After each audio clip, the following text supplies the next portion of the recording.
And we're on the second floor and we're walking classroom to classroom, and I've got an Expo pen in my hand and I pass Thane's glass door right there and I'm pissed. And it was this moment of frustration, and he's not hearing us and he's not willing to have this conversation. Obviously it's Expo pen, you just erase it like that, not a huge issue. Didn't really understand the severity of it, didn't think of it as vandalism or anything like that, and just kind of did it. So my name's Will Holland, senior at Gonzaga, majoring in environmental studies and sustainable business, and I'm the president of Fossil Free Gonzaga. I remember that day really clearly though. We submitted this resolution to the university, which was signed on to by the student body, by the faculty senate, by the staff assembly at Gonzaga, all these different bodies that make up the university. So we thought, let's deliver this, and if we have the support of everybody, then there's no reason that we can actually do this, that we can't get it done. And in the university's response, it was a laid out email with, I think, 5 points of action for what they were going to do in the future. So that first point being $10 million of the endowment, approximately the same amount of money that's invested in the fossil fuel industry into, companies and corporations that supported a renewable future and that were doing the right thing with, in terms of energy, in terms of social justice, all this different stuff. We thought that was great. Again, it calls to the fact that we got this issue on the table and the university made concrete action in response to that.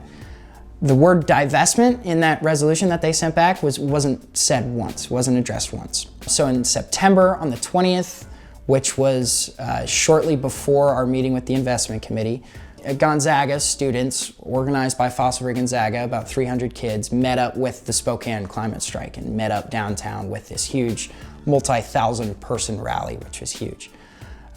So we were really fortunate not only to have as many people as we did show up to join the Spokane rally, but to be a part of something that was out of the context of specifically this university. I think so often we can get caught up in divestment at Gonzaga and what it means to be here in the now, but obviously this is an issue that is so centered around like the globe and so centered around the world. So for us to be able to join in something that wasn't just a Gonzaga event was huge for us, because it proved the validity of our argument, which is that this isn't just an issue for Gonzaga, this is everywhere.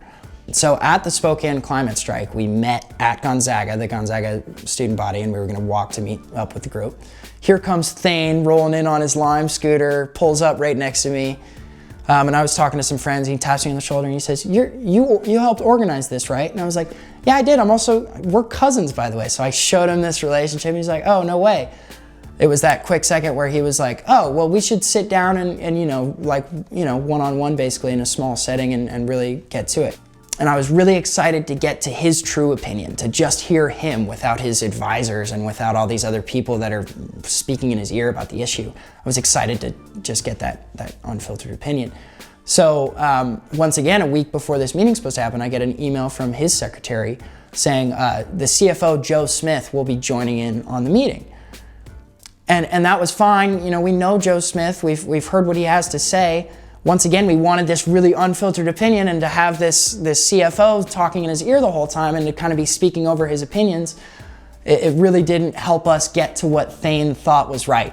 So fast forward 2 weeks later to our next Fossil Free meeting. We sat here and we went an hour over. We had this huge 2-hour meeting where we had like 15 people in the room, and everybody was just pissed about how the meeting went and that we couldn't get his opinion on stuff, and it was really tough. That same night, Ellen Bradley, the vice president of Fossil Free, and I went to College Hall like we sometimes do to write on the whiteboards in there to say Fossil Free meets 7 o'clock every Wednesday. And I passed Thane's glass door right there, and I'm pissed.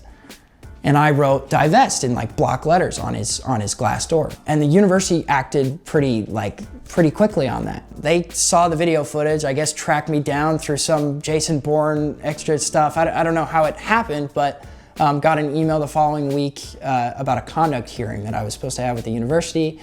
Ellen had one too. I ended up getting like 8 hours of community service, and then had to write formal letters of apology to not only Thane McCullough, but to the Fossil Free group. But to see that the university would act so thoroughly and promptly on the smallest little thing, I think, kind of took us to the mindset of, wow, so if we really tried to elevate this, this could be mayhem. This could be total chaos.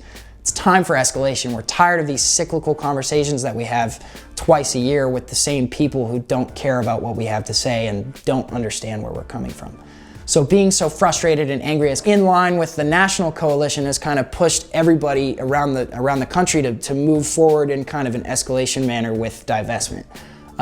So I think moving forward in this semester, we're going to really try to push that home and to do things maybe outside of our comfort zone and to establish that communication of, we're tired of just sitting around and taking this. Like, you guys aren't doing anything on divestment. It's on the table. You're talking about it. You're aware.